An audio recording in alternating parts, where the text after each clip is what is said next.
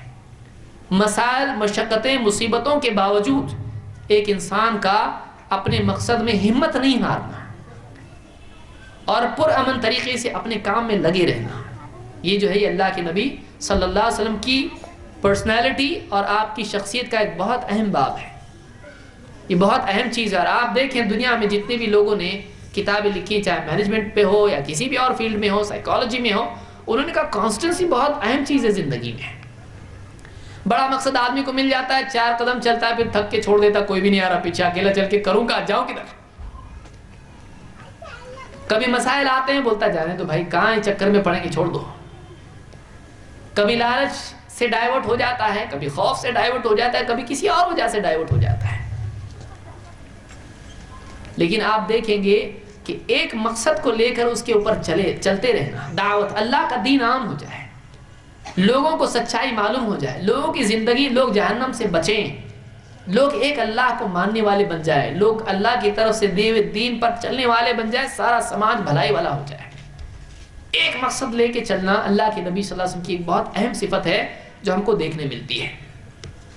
دوسری چیز، اللہ کے نبی صلی اللہ علیہ وسلم کی شخصیت وہ ہے اور آپ کا دین،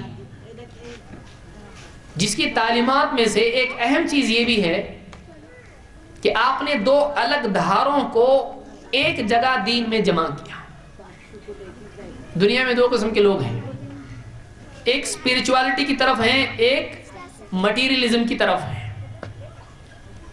ایک وہ لوگ ہیں کہ جو کاز اینڈ ایفیکٹ میں جیتے ہیں، ایک وہ لوگ ہیں جو کہتے ہیں کہ اگر وسائل اور مینز اور اسباب نہیں ہوں گے تو کچھ نہیں ہو سکتا ہے۔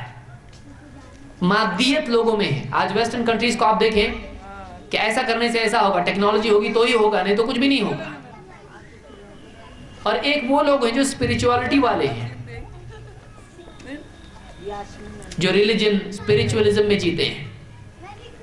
یہاں والے وہاں نہیں جاتے ہیں، وہاں والے یہاں نہیں آتے ہیں۔ اللہ کے نبی صلی اللہ علیہ وسلم نے انسانی زندگی کے لیے ایک بیلنس دیا، دونوں کو جمع کیا۔ ایک آدمی اللہ کے رسول صلی اللہ علیہ وسلم کے پاس آیا اور کہا کہ اللہ کے رسول، میں اونٹ کو باندھ کے اللہ پہ بھروسہ رکھوں یا اونٹ کو کھلا چھوڑ کے اللہ پہ بھروسہ رکھوں؟ آپ بولتے ہو نا کہ اللہ جو چاہتا وہی ہوتا، ٹھیک ہے۔ اب اگر اونٹ کھونا ہوگا، کہیں جانے والا ہوگا تو جائے گا، اللہ چاہے گا تو جائے گا، نہیں چاہے گا تو نہیں جائے گا۔ تو اونٹ کو میں باندھ کے اللہ پہ بھروسہ کروں یا چھوڑ دوں؟ میرا اونٹ میرے پاس رہنا ہے تو رہے گا، ورنہ باندھنے کی ضرورت ہی نہیں ہے۔ جیسے دنیا میں آج کہیں دوا استعمال کریں کہ نہیں کریں، شفا دینے والا اگر اللہ ہے، اوپر والا اگر اچھا کرتا ہے تو دوا کی ضرورت کیا ہے؟ اوپر والا اگر کام بناتا ہے تو پھر کوشش کرنے کی ضرورت کیا ہے؟ تو ایسے بھی لوگ دنیا میں ہیں اور یہ سماج پر بوجھ ہوتے ہیں۔ ایسے لوگ جو ہیں جو اسباب ہی کو چھوڑ دیتے ہیں۔ باپ کہہ رہا ہے کام پہ جا، بڑا اوپر والا دینے والا ہوگا تو دے گا، نہیں تو نہیں دے ہوگا، ٹھیک ہے پھر میں بھی نہیں جاتا، ہانڈی پکے گی تو چاہے گا تو پکے گی۔ بیوی سے کہے، ماں سے کہے ٹھیک ہے تم بھی مت بناؤ، اگر پکنا ہوگا تو اپنے آپ پک جائے گا، وہ کہے گا نہیں ایسا نہیں ہونا چاہیے، تو پھر کام پہ جانا چاہیے۔ سماج میں ان ایکٹیویٹی، وقت کا برباد کرنا، کوشش نہ کرنا، یہ اس طرح کے غلط بھروسے سے پیدا ہوتا ہے. اور اگر صرف کوشش پہ بھروسہ ہو تو سوسائڈ بھی پیدا ہو سکتا ہے کہ ایک آدمی سوچے کہ میں کیا تو ہی ہوتا ہے, میری کوشش صحیح ہوتا ہے. آپ دیکھیے ریسیشن جب آیا تو کئی لوگوں نے خودکشی کی, گھر والوں کو بھی مار ڈالا, کیونکہ ان کے پاس کوئی فیوچر نہیں تھا. معلوم نہیں کل کیا ہوگا, میرے کرنے سے ہی ہوتا ہے. ارے اللہ چاہے گا تو کچھ نہ کچھ راستہ کھولے گا. جس نے رات کے بعد دن رکھا ہے وہ پریشانی کے بعد راحت بھی دے سکتا ہے, اس کے ہاتھ میں ہے. تو کوشش کیا, ٹھیک ہے, تیرے بس کا تو نے کیا, وہ بھی تو کچھ کر سکتا ہے. تیرا کام بیج بونا ہے, بارش تو وہ برسائے گا نا, تیرے ہاتھ میں بارش تو نہیں. یہ بیلنس جو ہے, انسانی کوشش اور اللہ کا دخل, آسمان کی طرف سے مدد, یہ دونوں چیزیں انسان جمع نہیں کر پاتا. یہی وجہ ہے کہ دنیا میں پرابلمز آتے ہیں. یا تو انسان سائیکولوجیکلی ایک دم سٹریس, آج دیکھیے دنیا میں آدمی کا کیا حال ہے, سٹریس, اس کو ٹینشن ٹینشن ٹینشن. کیوں؟ اس لیے کہ اس کو بھروسہ اللہ پہ نہیں ہے. ایک آدمی سوچے کہ جو اللہ چاہے گا ہوگا, میں نے میرا کیا نا, سو جا آرام سے, سکون کی نیند آئے گی, کھانا بھی کھانا لگے گا, کھانے میں تھوڑا لذت بھی آئے گی. ورنہ آدمی اگر اللہ کو بھول جائے سکون نہیں ملے گا, شانتی اس کو نہیں ملے گی, اس کا چین ختم ہو جائے گا. اور اگر صرف آدمی اللہ ہی پہ بھروسہ کر لے اور کوشش ہی نہ کرے تو سماج میں سب کیا ہو جائے گا, سٹیٹک معاملہ ہو جائے گا. آپ نے کیا کہا اس سے, اس آدمی نے ایک سمپل کوشش کیا, اونٹ والے نے سوال پوچھا, لیکن یہ بائک والے کے لیے بھی ہے. اسی لیے ریسنٹلی ایک کتاب چھپی تھی جو بہت فیمس ہوئی. اس کی کتاب کے فیمس ہونے کی وجہ تھی کہ اس کتاب پہ اس نے ایک جملہ لکھا تھا. اس نے جملہ کیا لکھا, trust in God but lock the car. اللہ پہ بھروسہ رکھ لیکن کار کو لاک کر. جانا ہوگی تو جائے گی, نہیں ہوگی تو نہیں جائے گی. بھروسہ رکھ لیکن کیا کر, کار کو لاک بھی کر. یہ 1400 سال پرانا جملہ ہے, اس کو اونٹ ہٹا کے کار لایا ہوا ہے یہاں پہ. اللہ کے نبی صلی اللہ علیہ وسلم کیا فرمایا, اس نے پوچھا اونٹ کو باندھ کے اللہ پہ بھروسہ کروں یا کھلا چھوڑ کے؟ آپ نے کہا اعقلها وتوکل, اس کو باندھ, پہلے باندھ اور اللہ پہ بھروسہ بھی کر, دونوں کو جمع کر. ایک بہت بڑا گیپ ہے انسانیت کا, یہ دو ایکسٹریمز ہیں. محمد صلی اللہ علیہ وسلم نے اس دور میں لوگوں کو اللہ پہ بھروسہ کرنا بھی سکھایا اور کوشش کرنا بھی سکھایا. ایک اچھا سماج وہ سماج ہے جس میں انسان اپنی کوشش بھی کرے اور پھر اللہ پہ بھروسہ بھی کرے, تو اس سماج میں سکون بھی آئے گا اور پریکٹیکیبلٹی بھی آئے گی, اس کے اندر عمل بھی آئے گا اور ذہنی سکون بھی آئے گا. اس کے بغیر نہیں آ سکتا ہے. دو میں سے ایک مصیبت آئے گی اس میں, یا تو بے عملی آئے گی, کام چور پن آئے گا, یا پھر اس سماج کے اندر بے چینی آئے گی. یہ دونوں میں سے کچھ نہ کچھ آ سکتا ہے. یہ دوسری چیز ہے اللہ کے نبی صلی اللہ علیہ وسلم کی تعلیمات کا, اللہ پر بھروسہ اور اپنی کوشش کر لینا. 3, اللہ کے نبی صلی اللہ علیہ وسلم کی سیرت میں ایک اہم چیز یہ بھی ملتی ہے کہ آپ صلی اللہ علیہ وسلم اگرچہ خود امی تھے, پڑھنا لکھنا آپ کو نہیں آتا تھا, اور اللہ نے خاص طور سے رکھا آپ کو ایسا. وَمَا كُنْتَ تَتْلُو مِنْ قَبْلِهِ مِنْ كِتَابٍ وَلَا تَخُطُّهُ بِيَمِينِكَ إِذًا لَارْتَابَ الْمُبْطِلُونَ. اے نبی, آپ اس سے پہلے کتابیں پڑھنے والے تو تھے نہیں, اور نہ آپ اپنے ہاتھ سے کچھ لکھا کرتے تھے, دائیں ہاتھ سے آپ لکھنا پڑھنا نہیں جانتے تھے. اگر ایسا ہوتا کہ آپ لکھتے پڑھتے ہوتے تو شک میں پڑے ہوئے لوگ اور شک میں پڑ جاتے ہیں.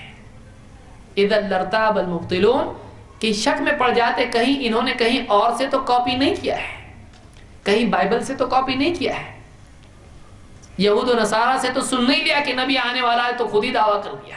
آپ کو تو نہیں معلوم تھا کچھ بھی, آپ پڑھے لکھے نہیں تھے, لیکن آپ وہ باتیں بتاتے تھے جو اہل کتاب یہود, جوز اور کرسچنز کی بکس میں چھپے ہوئے تھے, جو لوگوں کو نہیں معلوم تھا. کیونکہ آپ کو اللہ کی طرف سے جبریل آ کے بتاتے تھے, آپ بولتے تھے کھول کتاب دیکھو اس کے اندر ہے. جو لوگوں کو معلوم, ان کے لوگوں کو معلوم نہیں تھا. کوئی بول سکتا نہیں ان کے پاس ہوگی بائبل, پڑھے ہوں گے, وہ تو ان کو پڑھنا بھی نہیں آتا ہے, پھر کہاں سے بتا رہی ہے؟ جس کو انہوں نے چھپا کے رکھا آپ بتایا کرتے تھے. تو آپ امی تھے، لیکن آپ نے قوم کی ایجوکیشن کی فکر کی، جس میں افسوس ہے کہ آج مسلمان دیکھیے رپورٹس جو بھی آ رہی ہیں اس میں مسلمان ایک دم بیکورڈ ایجوکیشن میں۔ آپ صلی اللہ علیہ وسلم نے اس دور میں جو جاہلیت کا دور تھا، جس میں لوگ پڑھے ہوئے نہیں تھے، جب اسلام کا دور آیا تو آپ نے لوگوں کو تعلیم کی اہمیت سکھائی، اور اس کی اہمیت سکھانے کے لیے آپ نے ایک بہت بڑا قدم اٹھایا۔ بدر کی جنگ ہے جو تقریباً پہلی جنگ مانی جاتی ہے کہ واقعی جو جنگ ہوئی، بدر کی جنگ میں کچھ قیدی پکڑے گئے دشمنوں کی طرف سے، کچھ قیدی مسلمانوں کے ہاتھ میں آئے۔ اس زمانے کا دستور تھا کہ جس کو آزاد ہونا ہے وہ اپنے پاس کا مال دے کر میری جان چھوڑ دو، یا کوئی اور آئے کہے ہمارا آدمی دے دو ہم کو واپس، اس کے بدلے میں اتنا مال لے لو، اتنے اونٹ لو، اتنے دینار لو، درہم لے لو، چھوڑ دو ہمارا آدمی ہے۔ اس کو فدیہ کہتے ہیں۔ کچھ لوگ ایسے تھے جن کو فدیہ دینے کے لیے ان کے پاس بھی کچھ نہیں تھا، اور ان کا کوئی آدمی آیا بھی نہیں فدیہ دینے کے لیے۔ اللہ کے نبی صلی اللہ علیہ وسلم نے دیکھا ان کے پاس یہ پڑھے لکھے لوگ ہیں، ان کو پڑھنا لکھنا آتا ہے۔ آپ نے ان کے سامنے ایک کنڈیشن رکھی، ٹھیک ہے میں تم کو دشمن ہے، جنگ میں لڑنے کے لیے آئے تھے، آپ نے کنڈیشن رکھی ٹھیک ہے تم کو ہم آزاد کریں گے، تم کو چھوڑیں گے، قتل نہیں کریں گے۔ اور سوچیں وہ لوگ جو آپ کے بارے میں کہتے ہیں کہ ٹیررسٹ ہیں، قتل کر دیتے ان کو۔ آپ نے کتنا بڑا قدم اٹھایا، آپ نے کہا ٹھیک ہے ہم تم کو چھوڑیں گے، لیکن کس شرط پر؟ اس شرط پر کہ تم انصار کے جو بچے ہیں ان بچوں کو لکھنا پڑھنا سکھاؤ۔ تمہارے پاس نالج ہے، تمہارے پاس ایجوکیشن ہے، تمہارے پاس لٹریسی ہے، ٹھیک ہے تم ہمارے بچوں کو لٹریٹ بناؤ، ہم تم کو چھوڑ دیں گے۔ ایجوکیشن کی اتنی قیمت ہے اسلام میں کہ دشمن قوم سے بھی اس کو لیا جا سکتا ہے۔ اسلام اتنا کھلے دل والا ہے کہ اگر ایک ایسی قوم ہے جو دشمن ہے مسلمانوں کی، اتنی دشمن کے تلوار لے کے مارنے آئی تھی لیکن پکڑی گئی، وہ اس کا علم اتنا قیمتی، اگر وہ مسلمانوں کے لیے مفید ہے تو آپ نے پریکٹیکل اگزامپل دیا کہ ہمارے بچے تمہارے پاس پڑھیں گے، تم ان کو پڑھنا لکھنا سکھاؤ۔ یہ ایجوکیشن کی اہمیت ہے اس دور میں جس میں اکثر لوگ امی تھے، اکثر لوگ ان پڑھ تھے۔ میجورٹی عرب میں کیا تھی؟ کاغذ ڈھونڈے سے ملتا نہیں تھا ان کو، ان کے پاس پہننے کے لیے کپڑے نہیں تھے تو کاغذ کہاں سے لائیں گے؟ کاغذ ان قوموں کی دین ہوتی ہے جہاں پر بہت زیادہ فراخی ہوتی ہے۔ یہ تو ایسے لوگ تھے بیچارے جن کے پاس پہننے کے لیے ڈھنگ کا کپڑا نہیں ہوتا تھا۔ اس قوم کو آپ نے کیا تعلیم دی؟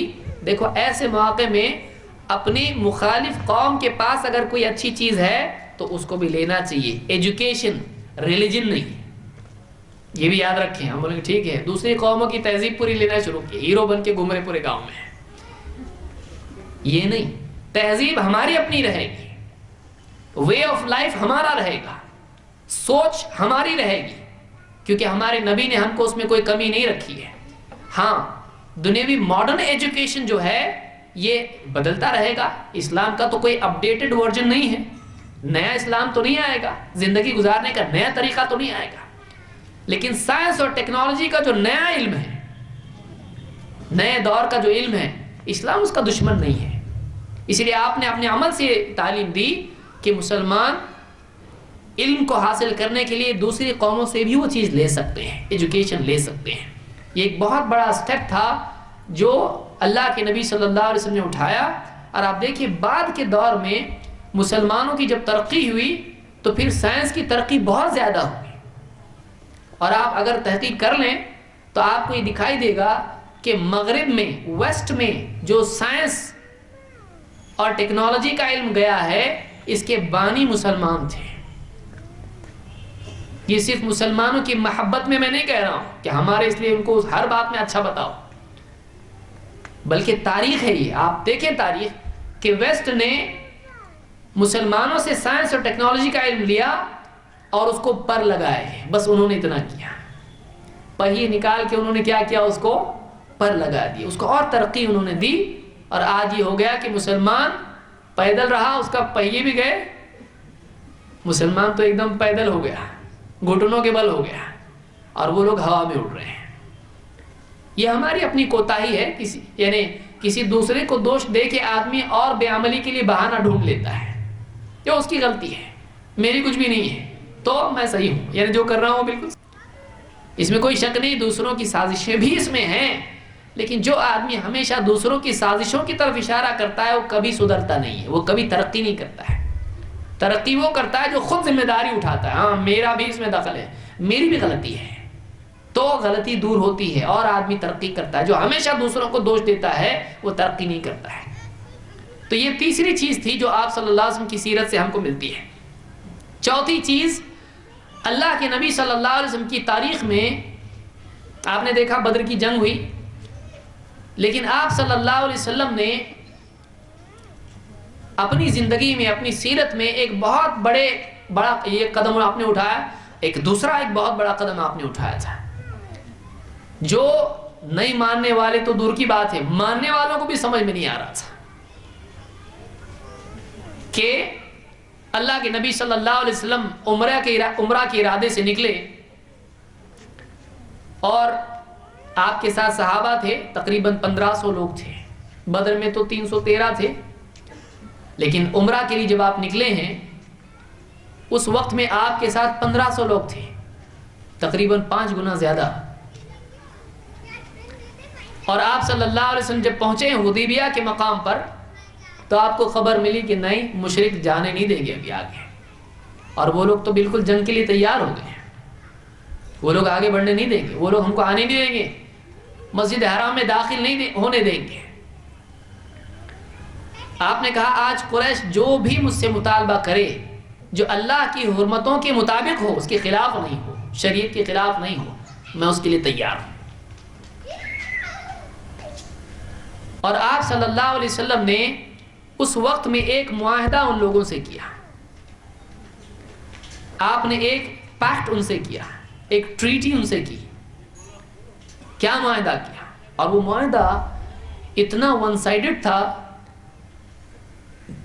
کیونکہ عمر رضی اللہ عنہ جیسے لوگ بھی تھے ساتھ میں، کہ جو ہر اعتبار سے تیار، لڑنے کے لیے تیار۔ اور واقعی دیکھیے، اسلام اگر لڑنے والا ہی دین ہوتا تو نہ حدیبیہ ہوتی نہ خندق ہوتی۔ حدیبیہ میں کیا ہو رہا ہے؟ اسلام صرف حدیبیہ نہیں ہے، اسلام بدر بھی ہے، لیکن اسلام صرف بدر نہیں ہے، حدیبیہ بھی ہے، اس کو یاد رکھیں۔ آپ نے صلح کی ان سے، صلح کے وقت کیا ہوا؟ آپ نے حضرت علی سے کہا، لکھنے والے کا لکھو بسم اللہ الرحمن الرحیم، کیونکہ مسلمانوں کا خط شروع ہوتا ہے بسم اللہ الرحمن الرحیم سے۔ انہوں نے کہا نہیں، کاٹو اس کو، لکھو بسمک اللہم۔ یہ رحمان کون ہے ہم کو نہیں معلوم، ہم نہیں پہچانتے اس کو، یہ طریقہ ہمارا ہے ہی نہیں، ہمارا طریقے سے لکھو بسمک اللہم، ٹھیک ہے کاٹو۔ یہ معاہدہ ہے محمد رسول اللہ کی طرف سے، ایسا ایسا ایسا۔ رک جاؤ، اگر ہم آپ کو رسول مانتے تو اتنا جھگڑا کیوں ہوتا؟ کاٹو رسول، رسول کاٹو، یہ انسلٹ ہے۔ آپ بتائیے، یہ انسلٹ ہے نا؟ کوئی کہے حضرت والا فلاں کی طرف سے، حضرت والا کاٹو، خالی نام لکھو، کتنا شرمندگی ہوگی، اتنا انسلٹ ہے ہمارے بڑے کی۔ اور مسلمان کتنی عزت کرتے تھے اس نبی صلی اللہ علیہ وسلم کی، وہ آپ کی ذات کی عزت ایسی کرتے تھے کہ آپ کے وضو کے قطرے زمین پر گرنے نہیں دیتے تھے۔ اس کے لیے اگر اپنا خون کے قطرے زمین پر گرنے کے لیے تیار چلے گا، کادو یقتتلون، گویا کہ لڑ رہے ہیں آپس میں، کہا کاٹو اس کو۔ حضرت علی بیٹھے ہوئے وہاں پہ، حضرت علی نے کہا میں تو نہیں کاٹوں گا، میں تو اس کو کینسل آؤٹ نہیں کروں گا، میں اس کو مٹا نہیں سکتا، رسول اللہ کو میں مٹاؤں میرے ہاتھ سے، جان دینے کے لیے تیار ہے، وہ میں مٹا نہیں سکتا۔ آپ نے کہا کہاں لکھا ہے بتاؤ، انگلی رکھو، کہاں لکھا ہے رسول اللہ، کہاں لکھا؟ انہوں نے انگلی رکھ کے بتایا۔ آپ نے اللہ تعالیٰ ادھر اپنے ہاتھ سے کاٹا اس کو۔ سارے عالمین کے لیے رحمت، اللہ کی طرف سے آفیشلی اپوائنٹڈ خاتم النبیین، جو مکہ میں نبیوں کی امامت کر چکے ہیں، اپنے ہاتھ سے رسول اللہ کو کٹ کیا۔ کیا شرط ہوگی؟ کا شرط یہ ہوگی کہ ابھی جیسے آئے ویسے واپس جاؤ، عمرہ کے لیے آئے آپ لوگ؟ ہاں نہیں، اس سال نہیں، ابھی جانے کا، بعد میں آنے کا، ابھی نہیں، اس سال نہیں کرنے دیں گے عمرہ، اگلے سال آؤ۔ اور اگلے سال آؤ گے تو تمہاری مرضی سے مدت اتنی کتنی رکیں گے؟ نہیں، جتنے دن چاہیں گے ایسا رک سکتے نہیں، یہ ہماری ٹیریٹری ہے، 3 دن سے زیادہ نہیں رکنے کا، 3 دن سے زیادہ تم نہیں رک سکتے۔ اور آؤ گے تو فوج لے کے نہیں آ سکتے، ہتھیار لے کے نہیں آ سکتے۔ ہاں جو ایک کامن انڈرسٹینڈنگ ہے کہ سفر میں کوئی آدمی مسافر جاتا ہے تو ساتھ میں ادھر تلوار ان کے ہوتی ہی تھی، ایک جنرل وہاں پہ ایک عام قاعدہ تھا کہ آدمی سفر میں کچھ بھی خطرہ ہوتا تھا تو اپنے ساتھ اس کی تلوار، اتنا ہتھیار اس کے پاس اتنا ہی، اور نہیں، ایکسٹرا ویپنز نہیں لا سکتے، سپلیمنٹری ویپنز نہیں لا سکتے۔ اور تلوار لانے کا بھی تو کھلی نہیں لانے کا، باہر نہیں نکال سکتے اس کو، اس کو میان میں رکھنے کا، اور میان کو تھیلی میں رکھ کے لانے کا، اتنا انسلٹ۔ اور تمہارا کوئی آدمی اگر اسلام چھوڑ کے ہمارے پاس آئے اور ہمارا کوئی تمہارے پاس آئے تو قاعدہ کیا ہے؟ اگر ہمارا آدمی اسلام قبول کر کے تمہارے پاس آئے مدینہ، واپس دینا پڑے گا ہم کو، لیکن تمہارا آدمی اگر اسلام چھوڑ کے ہمارے پاس آئے گا ہم واپس نہیں دیں گے۔ صحابہ نے کہا یہ بھی ٹھیک ہے۔ آپ نے کہا اگر کوئی جاتا ہے ہمارے یہاں سے، ہم کو ضرورت بھی نہیں، ہم کو اس کی، کوئی جاتا ہے تو ہم کو چاہیے بھی نہیں۔ اسی دوران میں ایک صحابی آئے، ابو جندل، اور دوسرے بھی نام آئے ہیں، ابو بصیر۔ تو آپ نے کہا ابھی تو لکھا جا رہا ہے نا، یہ آدمی ہم کو دے دو، چلو تم اپنی طرف سے دے دو، ایک تمہاری طرف سے ایک گفٹ ہم کو دے دو۔ ابھی پورا فائنل سیل نہیں لگی، بات پوری نہیں ہوئی، کچھ ہوا نہیں نا، چل رہا ہے ابھی تو چلنے دو، ٹریفک ادھر کا ادھر آنا چاہ رہے ہیں، آنے دو اس کو ادھر، جب لکھ لیں گے تب پھر ٹھیک ہے اس کو نافذ کریں گے، ابھی نافذ تو نہیں ہوا ہے نا۔ نہیں کہا ابھی نہیں دے سکتے، ابھی یہاں تو لکھ دیا اس کو، اگرچہ سائن نہیں ہوا ہے، ابھی مہر نہیں لگی ہے، ابھی نہیں، ختم، واپس لو اس کو۔ آپ بتائیے کیا گزری ہوگی مسلمانوں کے اوپر، لیکن اس میں کیوں اتنا آپ نے صبر کیا؟ کیوں؟ وجہ یہ تھی کہ آپ کو اس میں ایک چیز منوانی تھی صرف۔ کیا چیز تھی وہ؟ 10 سال تک کوئی جنگ نہیں ہوگی، یعنی جنگ نہیں ہونے کے لیے اتنا۔ آپ سوچئے جو لوگ کہتے ہو کہ محمد صلی اللہ علیہ وسلم جنگ والے تھے، وہ کیا بول رہے ہیں پھر؟ کوئی آدمی جس کا ٹارگٹ ہی وار ہو، وہ تو جھوٹ بول کے کسی بھی طرح کسی کو جھوٹا غلط ثابت کر کے حملہ کر دے گا اس کے اوپر، اور بہت پچھلی تاریخ میں جانے کی ضرورت نہیں ہے، ہم نے اپنی زندگی ہی میں یہ چیزیں دیکھی ہیں۔ اللہ کے نبی صلی اللہ علیہ وسلم کو وہ لوگ اکسا رہے ہیں جنگ کے لیے، لیکن آپ کیا کر رہے ہیں؟ آپ کوشش کر رہے ہیں ان کا ہر بات ان کی مان لیں گے ہم، ہمارا آدمی بھی ان کو دینے کے لیے تیار ہے، رسول اللہ بھی کاٹنے کے لیے تیار ہے، رحمان بھی کاٹنے کے لیے تیار ہے، ایک وجہ سے۔ کیا وجہ ہے وہ؟ جنگ بند کر دو 10 سال کے لیے، 10 سال کے لیے جنگ بند، 10 years no war pact۔ کیا امن والے نبی نہیں تھے؟ جنگ والے تھے۔ شرم آنی چاہیے اس آدمی کو جو یہ کہے کہ اللہ کے نبی صلی اللہ علیہ وسلم امن کے لیے نہیں آئے تھے، اتنا برداشت کر کے امن دیا ہے۔ 10 سال کے لیے جنگ بند کر دو، ہمیشہ کے لیے بند کرنے کے لیے تو تیار ہونے والے وہ کم سے کم 10 سال تو بند کرو، 10 سال کے لیے جنگ بند۔ تو یہ جو واقعہ ہے، اور اس کے بعد اللہ نے آیت نازل کی کہ اِنَّا فَتَحْنَا لَكَ فَتْحًا مُبِينًا، اے نبی ہم نے آپ کو کھلی فتح دے دی ہے۔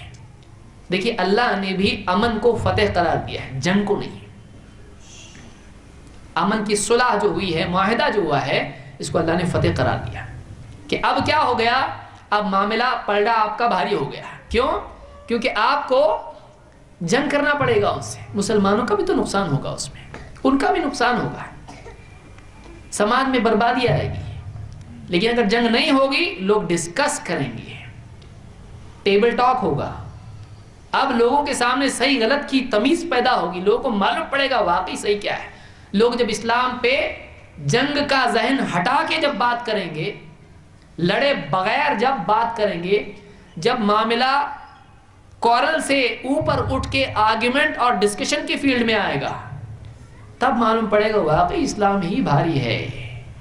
اسی لیے آج بھی اس دور میں آپ سوچیں کہ اسلام کی دعوت کچھ وقت پہلے شروع ہو چکی تھی اور نیوز میڈیا میں لوگ بولنا شروع کر دیے تھے Islam is the fastest growing religion in the world, سب سے تیزی سے پھیلنے والا دین کون سا ہے؟ اسلام ہے۔ پھر اس کے بعد ایسے کچھ واقعات ہوئے کہ سارے مسلمانوں کو جنگی معاملات میں پھنسا دیا گیا۔ یہ دعوت کا جو سیلاب تھا اس کو روکنے کے لیے ایک بات یہ بھی ہو سکتی ہے، اللہ بہتر جانتا ہے، کہ سارے مسلمان بدنام ہو جائیں دنیا میں کہ دیکھو یہ کیسے جنگ والے لوگ ہیں۔ یہ اس دور کی حقیقت ہے ایک، کہ مسلمانوں کی اور اسلام کی تصویر بگڑ جائے اور لوگ اسلام کو دیکھ کے اس سے نفرت کرنے والے بن جائیں۔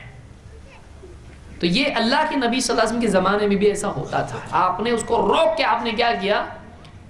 اسلام جنگ کے مخالف نہیں ہے، جنگ ایک ایسا ذریعہ ہے جو چلو کچھ آپشن نہیں، چلو یہی آپشن ہے ابھی، اور یہ ہر ملک مانتا ہے، ہر حکومت اس کو مانتی ہے، کبھی امن کے لیے جنگ بھی کرنی پڑتی ہے تو ہر گورنمنٹ اس کو جانتی ہے، تو اسلامی حکومت بھی اس قاعدے کو مانتی ہے، لیکن بے وجہ جنگ اسلام نہیں چاہتا ہے، اسلام نے جنگ کو پروموٹ نہیں کیا ہے۔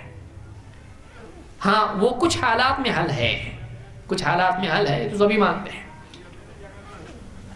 تو یہاں پر یہ ایک اصول ہم کو نبی صلی اللہ علیہ وسلم سے ملتا ہے، اور اللہ نے فرمایا وَإِن جَنَحُوا لِلسَّلْمِ فَاجْنَحْ لَهَا وَتَوَكَّلْ عَلَى اللَّهِ، اے نبی اگر آپ کے دشمن سلامتی کے لیے، صلح کے لیے اگر جھکاؤ ان میں آپ کو دکھائی دیتا ہو، آپ جھک جاؤ، یعنی آپ بھی اس طرف مائل ہو جاؤ، اگر ان کا بینڈ آپ کو دکھائی دے صلح کے لیے، آپ بھی بینڈ ہو جاؤ ان کے ساتھ، آپ بھی صلح کر لو ان سے، اور اگر صلح کر کے وہ سازش کریں گے تو وَتَوَكَّلْ عَلَى اللَّهِ، اللہ پہ بھروسہ رکھو، اللہ پہ آپ صلح کرو اور بھروسہ اللہ پہ رکھو، إِنَّهُ هُوَ السَّمِيعُ الْعَلِيمُ، وہ سب سننے والا جاننے والا ہے، اس کو سب معلوم پڑتا ہے کیا ہو رہا کیا نہیں، وہ سب سرگوشیاں بھی سنتا ہے اور سارے پلاننگز بھی جانتا ہے۔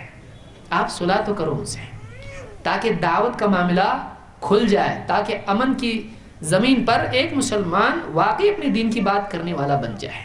تو یہ چوتھی چیز بہت اہم ہے جو اللہ کے نبی صلی اللہ علیہ وسلم کی زندگی سے ہم کو ملتی ہے، بہت بڑا ڈیسیجن آپ نے لیا تھا۔ پھر پانچویں چیز آپ صلی اللہ علیہ وسلم کی سیرت میں ہم کو یہ بھی ملتی ہے کہ آپ مکی دور میں آپ نے سنا کہ آپ کے سر پہ کوئی مٹی ڈال رہا ہے، آپ برداشت کر رہے ہیں۔ بہت سے لوگ مجبوری میں برداشت کرنا تو سمجھتے ہیں، طاقت کے وقت میں برداشت کرنا نہیں سمجھ پاتے ہیں۔ ایک آدمی مجبوری میں برداشت کر لیتا ہے، لیکن جب طاقت اس کے ہاتھ میں آتی ہے، اور اتنی بڑی طاقت کہ وہ ایک بٹن سے ملکوں کا فیوچر بدل سکتا ہو، تو پھر وہ کسی کی نہیں سنتا، پھر وہ UN کی بھی نہیں سنتا، وہ کسی کی نہیں سنتا ہے۔ اللہ کے نبی صلی اللہ علیہ وسلم ایک ایسی شخصیت تھے کہ آپ کے ایک اشارے پر لوگ آپ کے مخالف کی جان لینے کے لیے بھی تیار تھے اور آپ کے لیے اپنی جان دینے کے لیے بھی تیار تھے۔ صحابہ ایسے تھے کہ جنگوں میں صحابہ اللہ کے رسول صلی اللہ علیہ وسلم کو کوئی تیر نہ لگے اس کے لیے خود سامنے کھڑے ہوتے تھے ڈھال بن کر۔ اتنے پاورفل لوگ تھے، اتنے ڈیڈیکیٹڈ لوگ تھے۔ اور آپ کی شان میں کوئی گستاخی کرے، ایک شخص نے آپ کی داڑھی کو خوشامد کرنے کا ایک انداز ہوتا ہے، چھوا تو مار دیا اس کے ہاتھ پر صحابی نے، غالباً مغیرہ رضی اللہ عنہ سے کہا کہ ہاتھ نیچے، ہاتھ نیچے، ادب سے بات، ایسا نہیں چلے گا، وہ ہمارے نبی ہیں، ایسا تم ہاتھ ان کو لگا کے بات نہیں کرتے، کیسا ارے پیار سے، نہیں بالکل نہیں، ادب سے سیدھے کھڑے ہو کے بات کرو، ایسا نہیں چلے گا۔ اتنے ڈیڈیکیٹڈ لوگ، اتنی عزت کرنے والے لوگ کہ آپ کو اپنی نگاہ اٹھا کے دیکھتے نہیں تھے۔ بہت سارے صحابہ، ایک صحابی کہتے ہیں میں نے اپنی زندگی میں کبھی نگاہ بھر کے نہیں دیکھا اللہ کے نبی صلی اللہ علیہ وسلم کو آپ کے ادب کی وجہ سے۔ اتنا ادب کرنے والے لوگ بھی تھے ان میں۔ آپ بتائیے، ہم ایسے بیٹھتے تھے مجلسوں میں جیسے ہمارے سروں پر چڑیا بیٹھی ہوئی ہو، اتنا ادب سے۔ ایسے لوگ اس قوم میں تھے، لیکن آپ دیکھیں کہ اتنی طاقت جب آدمی کے ہاتھ میں آدمی آ جاتے ہیں، قوم اس کے اشاروں پر چلنے والی بنتی ہے، تو آپ بتائیے اس کا وہ آسمان پر پہنچ جاتا ہے، پھر وہ سوچتا نہیں میں کیا کروں، وہ قوم کو کہیں بھی غلط استعمال کرنا شروع کرتا ہے اپنے ذاتی مفاد کے لیے، اپنی طاقت کے اظہار کے لیے۔ جب اس کے پاس پاور آ جاتا ہے تو واقعی ایک انسان کا کردار طاقت کے ملنے کے بعد معلوم پڑتا ہے۔ مجبوری میں تو صبر کوئی بھی کرتا ہے، لیکن طاقت کے وقت میں ایک انسان کا ظلم نہیں کرنا یہ واقعی اس کے کردار کو بتاتا ہے۔ ایک یہودی عورت نے اس عورت نے مدینہ اسلامی حکومت ہے، اسلامی ٹیریٹری ہے، اسلام کا قانون چلتا ہے وہاں پر، اور پرسنالٹی کون، شخصیت کون؟ ایک اکیلا حاکم، پریزیڈنٹ یا جو بھی دنیا میں آج ہوتا ہے فائنل اتھارٹی، اس سے بڑی اتھارٹی ایک حاکم، بس جو بولے وہ ماننا ہے۔ نبی اس سے بڑھ کے، صرف یعنی گورنمنٹ کا حاکم نہیں ہے، یہ ریلیجس اتھارٹی بھی ہے، نبی اللہ کا اپوائنٹڈ اللہ کی طرف سے، پبلک کی طرف سے نہیں ہے۔ اس عورت نے اللہ کے نبی صلی اللہ علیہ وسلم کو لا کے ایک بکری کا گوشت شانہ کھلایا، آپ نے قبول کیا، اس کو کھایا آپ نے اس کو۔ اللہ کی طرف سے آپ کو بتایا گیا اس عورت نے اس میں زہر ڈالا ہے۔ اللہ چاہتا کھانے سے پہلے بھی بچا سکتا تھا، کھانے دیا، کھا کے بھی کچھ نہیں ہوگا، سازش کا نتیجہ نہیں نکلے گا۔ اللہ نے جس کو بچانا ہے بچے گا، نہیں بچانا ہے نہیں بچے گا۔ ساری کوشش کے باوجود اللہ جس کو بچانا چاہے اس کو کوئی نقصان نہیں پہنچا سکتا ہے۔ کھایا آپ نے، آپ کو معلوم پڑا ایسا ایسا ہے اس نے، آپ نے صحابہ سے کہا اس عورت نے اس میں زہر ڈالا تھا، صحابہ لائے اس کو پکڑ کے، آپ نے اس سے پوچھا ایسا کیوں کیا تو نے؟ اس نے کہا میں چاہتی تھی کہ زمین سے آپ کو ہٹا دوں، زمین کو پاک کر دوں آپ سے۔ اس نے کہا ایسا تھوڑی ہے، تیرے چاہنے سے ایسا ہو جائے، اللہ تیری سازش اور تیری کوشش میرے اوپر غالب کر دے، ایسا ہو سکتا ہے؟ ایسا نہیں ہو سکتا ہے، تو چاہے اور ہو جائے، نہیں ایسا نہیں ہو سکتا ہے۔ ایک صحابی نے کہا اللہ کے رسول اس کی گردن اڑاؤں کیا؟ اللہ کے رسول کیا اس کو قتل نہ کریں؟ کیوں؟ قانونی طور پر اس نے نبی کو اور مسلمانوں کے حاکم کو قتل کرنے کی کوشش کی ہے، یہ اساسینیشن کا اٹیمپٹ ہے۔ آپ نے کیا کہا؟ نہیں، چھوڑ دو اس کو، آپ نے چھوڑ دیا اس کو۔ ایسا ایک نہیں کئی واقعات ہیں، آپ پیڑ کے نیچے لیٹے، ایک آدمی مشرک میں موقع دیکھ کے آ گیا اور تلوار آپ کی لٹکی ہوئی ہے، اتاری تلوار آپ ہی کے لیے، اور آپ آواز سے جا گئے، دیکھ اور کہا ہاتھ میں لے کے تلوار کون بچائے گا؟ پہلا کوشچن آپ نے کہا اللہ۔ ایک روایت میں پہلا کوشچن ہے، کہا اتخاف منی، ڈر لگ رہا کیا سوال ہے؟ آپ دیکھیں اس کی عقل کے حساب سے پوچھے گا وہ آدمی، اس کو معلوم نہیں کس سے پوچھ رہا ہو۔ اس نے پوچھا ڈر لگ رہا کہ نہیں لگ رہا؟ آپ نے کہا نہیں۔ کہا کون بچائے گا مجھ سے آپ کو؟ کون بچائے گا بتاؤ؟ تو آپ نے کہا اللہ۔ کون بچائے گا؟ اللہ۔ میں یعصمک منی، آپ نے کہا اللہ۔ آپ کے کانفیڈنس کا، اعتماد کا، توکل کا، آپ کے سکون سے مضبوط جواب دینے کا اثر یہ ہوا کہ اس کے ہاتھ سے تلوار گر گئی۔ آپ نے وہ تلوار خود اٹھائے گا، تجھ کو کون بچائے گا؟ دوسرا کوئی ہوتا تو بولتا بھائی جلدی سے موقع ہے، اب پوچھو پیچھو مت، کچھ اس کی چھٹی کر دو، اڑا دو گردن۔ آپ نے نہیں کیا۔ اب تجھ کو کون بچائے گا بتا ذرا۔ بہادر آدمی قابو پانے کے بعد تھوڑا سا ایک دم جلدی نہیں کرتا، پوچھا کون بچائے گا تجھ کو؟ اس نے کہا کہ کن خیر آخذ، اچھا تلوار پکڑنے والا بنو آپ ذرا، یعنی قابو پانے والا۔ جب اچھا آدمی، با اخلاق آدمی، ہائیلی اونچے کیریکٹر کا آدمی جب قابو پاتا ہے تو معاف کر دیتا ہے اور ذلیل نہیں کرتا ہے۔ تو آپ ایسا بنو ذرا، میرے جیسے مت بنو۔ آپ نے کہا لا الہ الا اللہ کا اقرار کرے گا، اسلام قبول کرے گا؟ دائی کے ذہن میں دعوت ہوتی ہے۔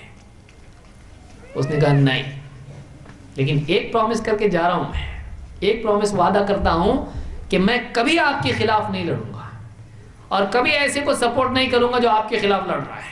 یہ میری طرف سے وعدہ. اور عرب کے لوگ وعدہ نبھاتے تھے. آپ نے اس کو چھوڑ دیا اور اٹھ کے چلا گیا، آپ نے اس کو نہیں قتل کیا.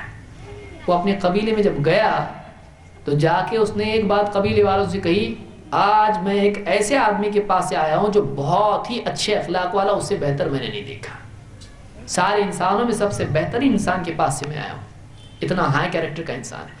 واقعی انسان کا کردار تب معلوم ہوتا ہے جب اس کے ہاتھ میں طاقت ہوتی ہے. ایسے کئی واقعات ہیں اللہ کے نبی صلی اللہ علیہ وسلم کے.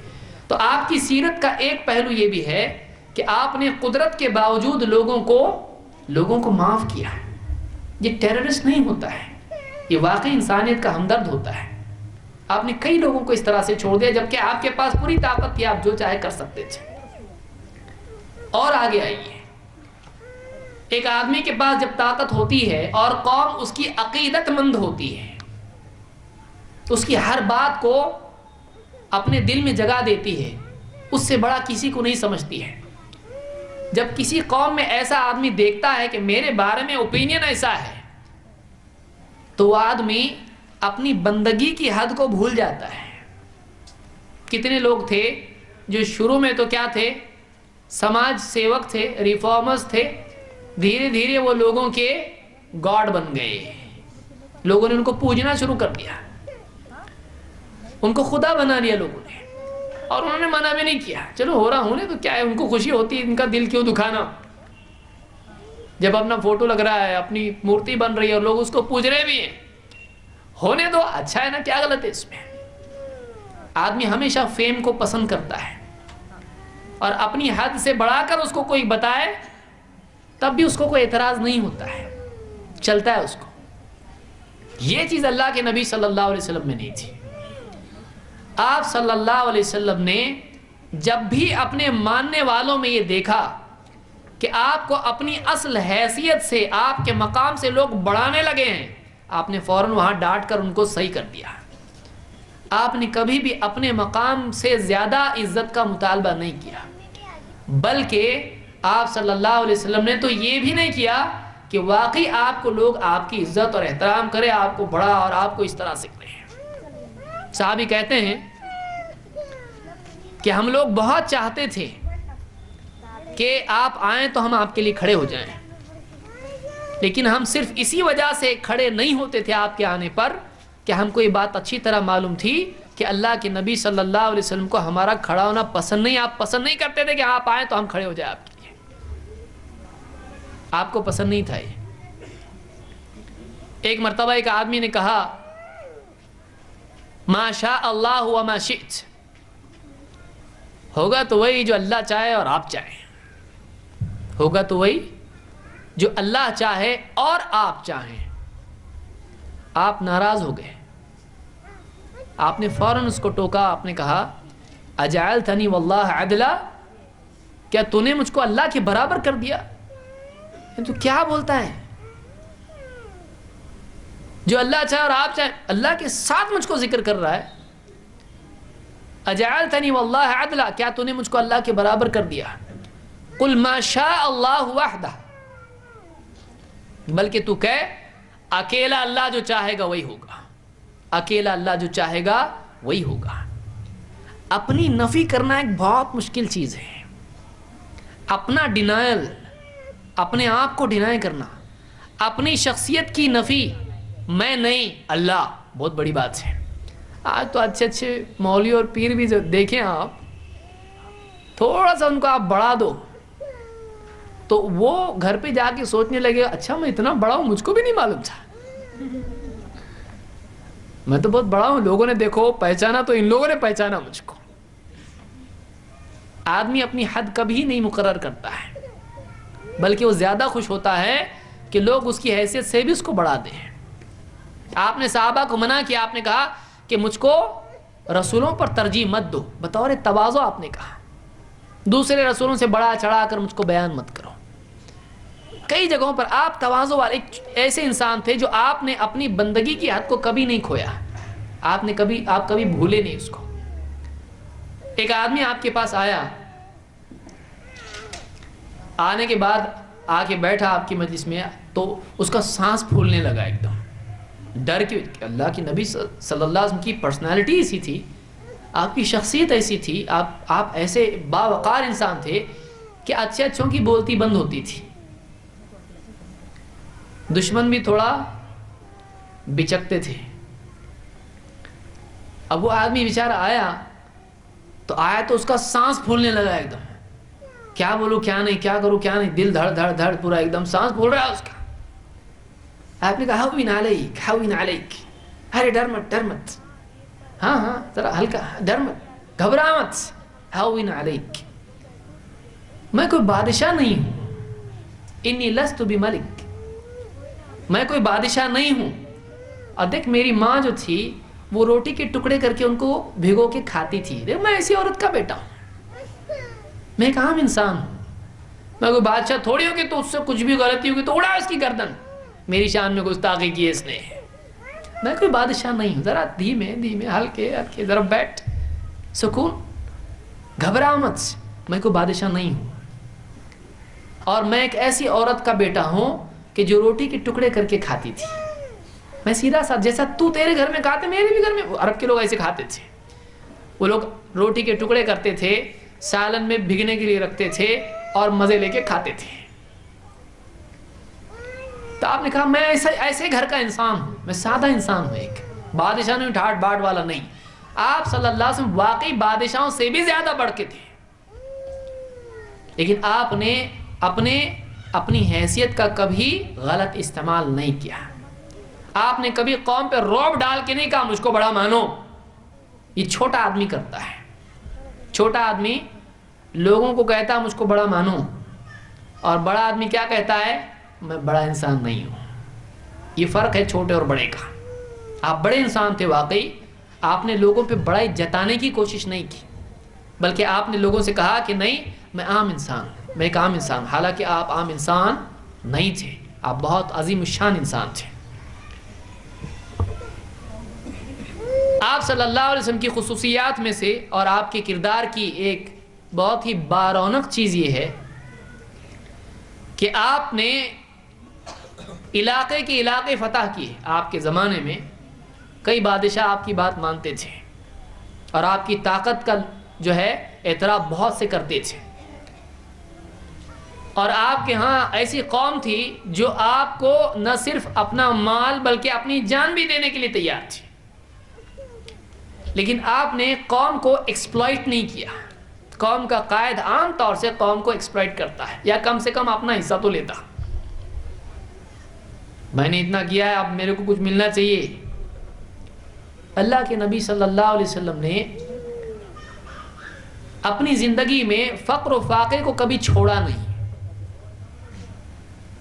عائشہ رضی اللہ عنہا فرماتی ہیں کہ چاند پر چاند گزر جاتے ہیں اور محمد صلی اللہ علیہ وسلم کی بیویوں کے گھروں میں چولہا نہیں جلتا تھا. تابعی پوچھتے پھر آپ لوگ کھاتے کیا تھے؟ کہا کہ 2 کالی چیزوں پر ہمارا گزر بسر ہوتا تھا. وہ 2 چیزیں کیا ہیں؟ کہا کہ ایک کھجور اور دوسرے پانی. کھجور اور پانی سے ہم اپنا گزارا کر لیتے تھے.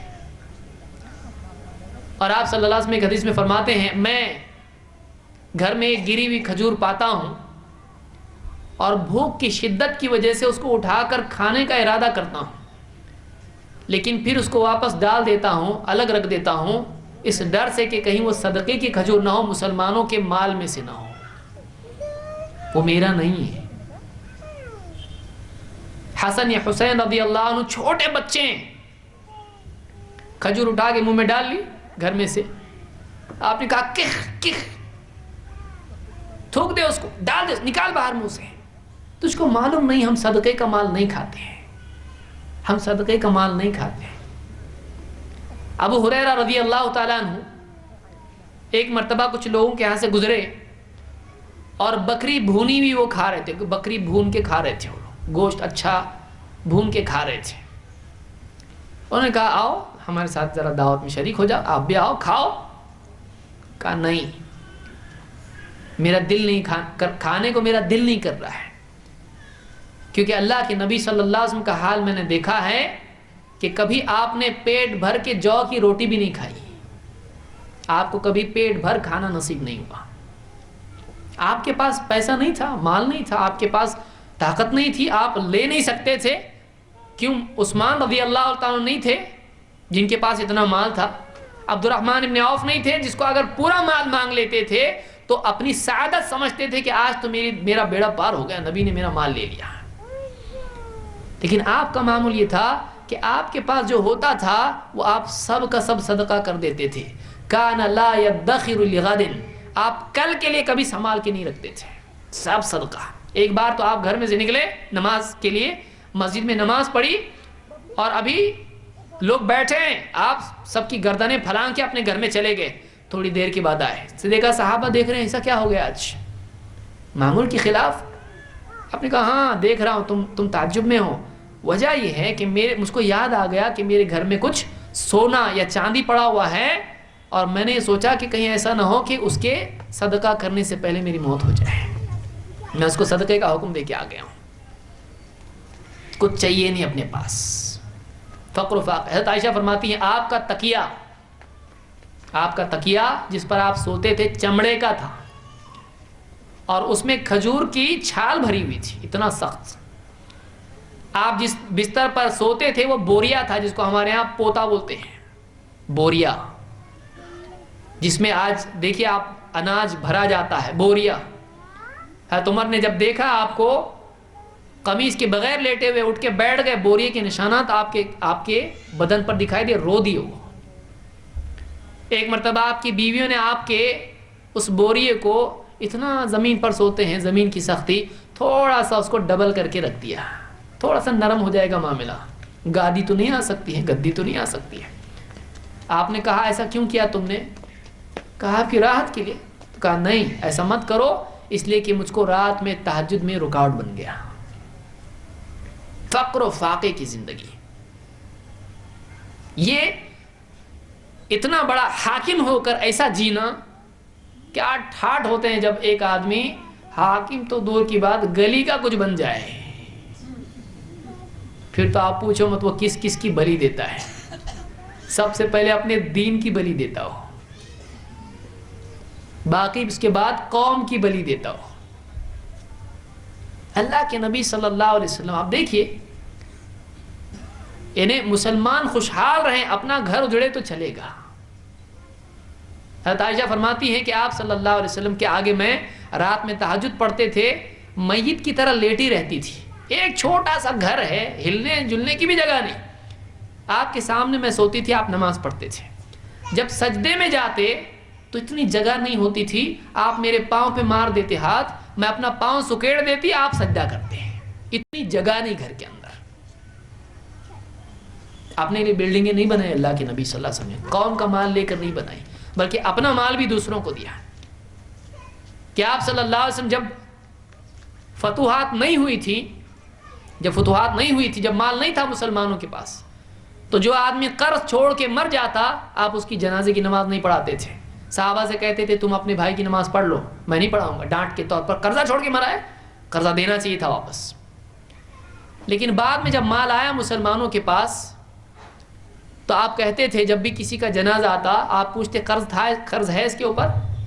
کوئی کہتا ہے قرض اس کے اوپر، تو آپ کہتے کہ دیکھو اگر کسی کی وراثت میں مال چھوڑ کے کوئی مرا ہے تو وہ اس کے وارثوں میں بانٹ دو، مجھ کو نہیں، وارثوں میں بانٹ دو. اور اگر کوئی قرض چھوڑ کے مرا ہے تو وہ میں ادا کروں گا، میرے پاس جو ہے وہ میں ادا کروں گا. کوئی آتا کچھ مانگتا آپ کے پاس ہوتا نہیں بولتے، نہیں ہوتا وعدہ کرتے یا قرض لے کے اس کو دیتے تھے اور قرض خود پھیرتے تھے. ایسا نبی تھا، ایسی انسانیت کہ آپ دیکھیے قوم کا بڑا ایسا ہوتا ہے، یہ قوم کے بڑے ہیں، یہ شخصیت ہے نبی صلی اللہ علیہ وسلم کی. 8ویں چیز آپ صلی اللہ علیہ وسلم کی خصوصیات میں سے اور آپ کی بڑائی میں سے یہ بھی چیز ہے کہ آپ صلی اللہ علیہ وسلم نے عرب میں ایک بہت ہی بری چیز، قبیلہ پرستی اور انسانی اونچ نیچ بہت زیادہ تھا وہاں پر. یہ ہمارے قبیلے کا، وہ ہمارے قبیلے کا، یہ اونچے قوم کا، یہ چھوٹی نسل کا، یہ غلام، یہ آزاد، یہ سرخ رنگ کا، یہ کالا، گورا، حبشی، عرب، عجم، فارسی، رومی، رنگ و نسل کا بھید بھاؤ انسان کے لیے بڑی مصیبت بنا ہے. انسانیت کے لیے، انسانیت کی ترقی میں اور سماج کے امن کے لیے، دونوں چیزوں کے لیے رنگ و نسل کا بھید بھاؤ ہمیشہ مصیبت رہا ہے. کہ ایک لائق انسان ہے لیکن گورا نہیں، کالا ہے، اس کو موقع نہیں ملے گا ترقی کا. مغربی ممالک میں یہ حال ہے، مغربی ممالک میں حال ہے. اور اس کی بنیاد پر ایک آدمی صرف رنگ و نسل کی بنیاد پر اس پر ظلم کرے گا. آج بھی ختم نہیں ہوا ہے، وہاں پہ آج بھی ہے. اتنا ترقی یافتہ دور میں بھی آج لوگ چاند پر بلکہ اس سے آگے جا رہے ہیں، لیکن عقل وہی زمین پہ ہے. عقل کی پرواز ابھی تک اوپر نہیں ہے، وہ نیچے کے نیچے زمین پہ ہی پڑے ہوئے ہیں. سوچ گرتی جا رہی ہے، ابھی بھی اونچی نہیں ہوئی ہے، اگرچہ ٹیکنالوجی آسمان میں جا رہی ہے. تو یہ سماج کی ترقی اور سماج کے امن دونوں کے لیے مصیبت ہے. آپ صلی اللہ علیہ وسلم نے نہ صرف اپنی زبان سے بلکہ پریکٹیکلی اس چیز کو ختم کیا. سماج سے رنگ و نسل کا بھید بھاؤ آپ نے نکال پھینکا. آپ نے کہا کہ اے لوگو، تمہارا رب ایک ہے، تمہارا باپ ایک ہے. کتنی بڑی بات ہے. تمہارا رب کون ہے؟ اللہ ہے، سب ماننے والے اس کے ہو. تمہارا باپ ایک ہے، آدم علیہ السلام. اور کسی عربی کو کسی عجمی پر کوئی فضیلت نہیں، کسی عجمی کو کسی عرب پر کوئی فضیلت نہیں. نان عرب کو عرب پر نہیں، عرب کو نان عرب پر نہیں، کوئی فضیلت نہیں ہے. اور کسی سرخ رنگ والے کو، گورے کو کسی کالے پر کوئی فضیلت نہیں، اور کسی کالے کو کسی گورے پر فضیلت نہیں. ہاں اگر فضیلت ہو سکتی ہے تو دل میں جو تقوی ہے، اس کی دینداری، اس کی بنیاد پر ملے گی. ان اکرمکم عند اللہ اتقاکم. تم میں سب سے زیادہ عزت کے لائق شریف وہ ہے جو زیادہ اللہ سے ڈرنے والا ہو، پابند ہو، گناہوں سے بچنے والا ہو، برائی سے دور رہنے والا ہو. عزت اس پہ ملے گی، عزت رنگ و نسل پہ نہیں ملے گی. اسلام نے توڑا اس کو.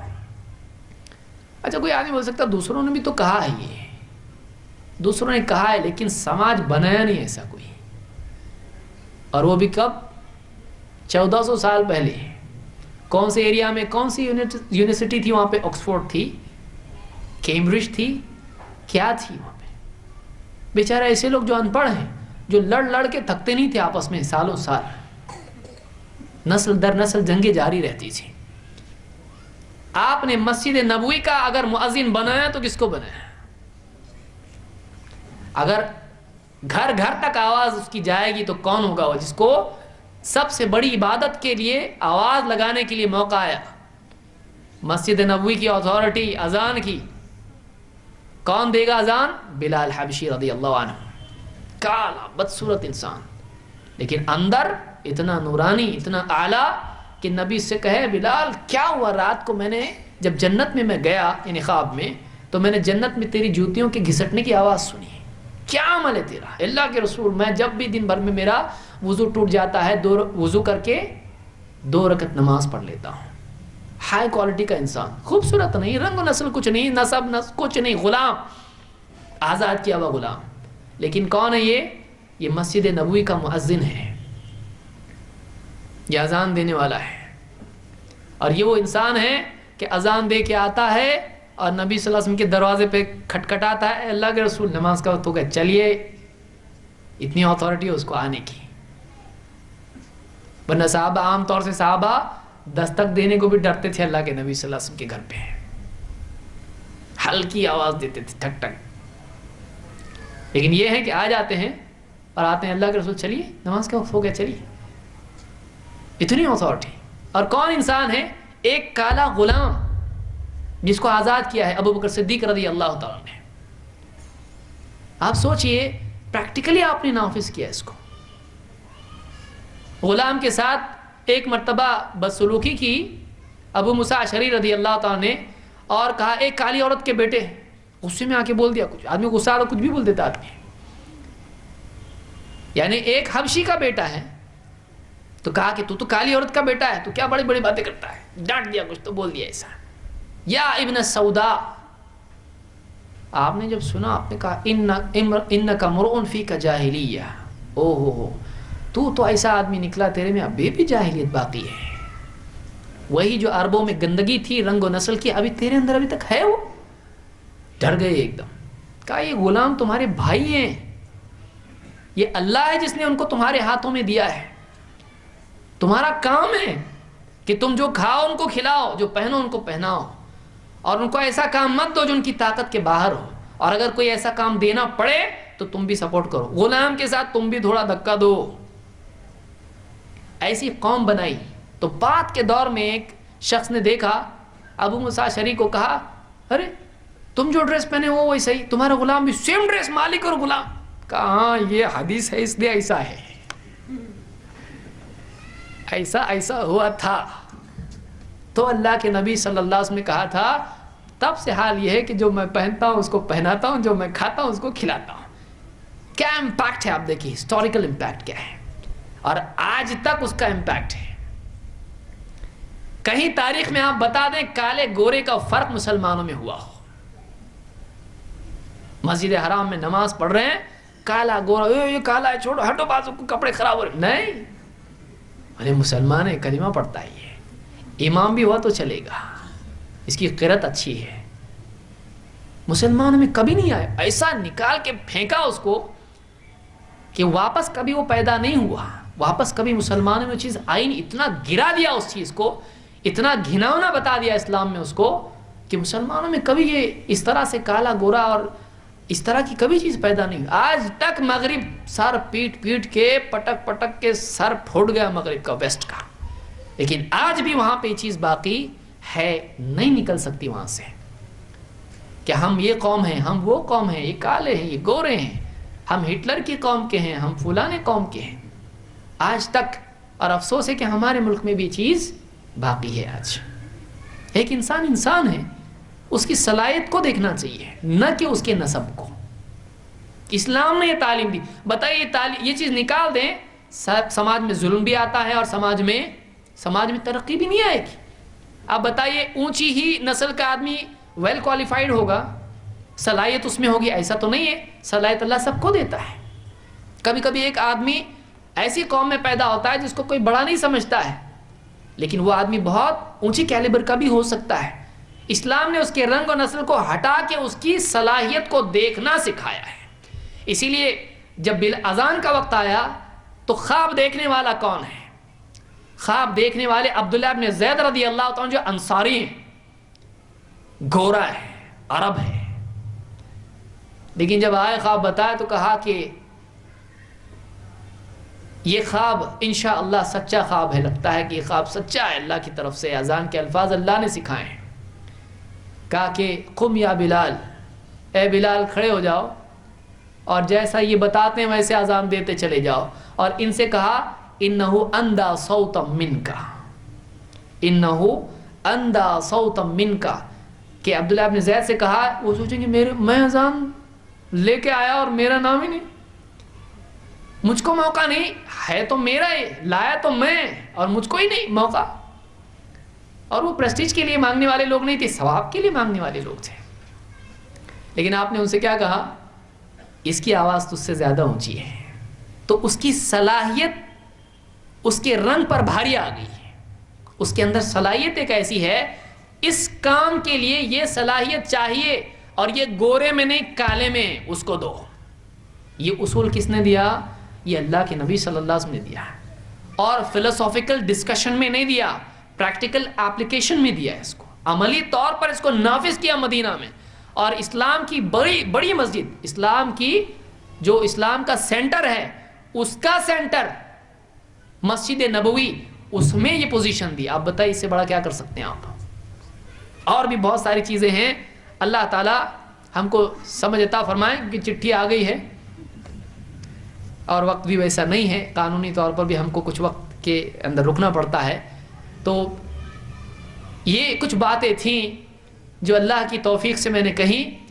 اللہ تعالی ہم سب کو واقعی اللہ کے نبی صلی اللہ علیہ وسلم سے محبت کرنے والا، آپ کی تعظیم کرنے والا، اور اسی کے ساتھ آپ پر اپنے ایمان کو پختہ رکھنے والا اور آپ کی سیرت کو پڑھ کر لوگوں کے سامنے پہنچانے والا، بیان کرنے والا بنائیں، تاکہ لوگوں کے سامنے واقعی آ جائے جو آج اللہ کے نبی صلی اللہ علیہ وسلم کو نہیں پہچانتے، اس وجہ سے آپ کے بارے میں بری باتیں بول رہے ہیں، غلط پروپیگنڈے کی وجہ سے واقعی وہ لوگ سمجھ لے کہ ارے ہم سے تو بہت بڑی غلطی ہو رہی تھی، ہم ایک اچھے انسان کو برا سمجھ رہے تھے۔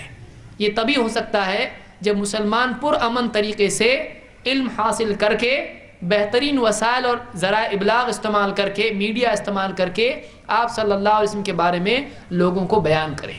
اللہ تعالی ہم سب کو اس کی توفیق عطا فرمائے، اللہ تعالی ہماری اس مجلس کو قبول فرمائے اور ہم سب کو دین کے لیے، خیر اور انسانیت کے لیے بھلائی کا ذریعہ بنائے۔ اقول قولی ھذا واستغفر اللہ لی ولکم۔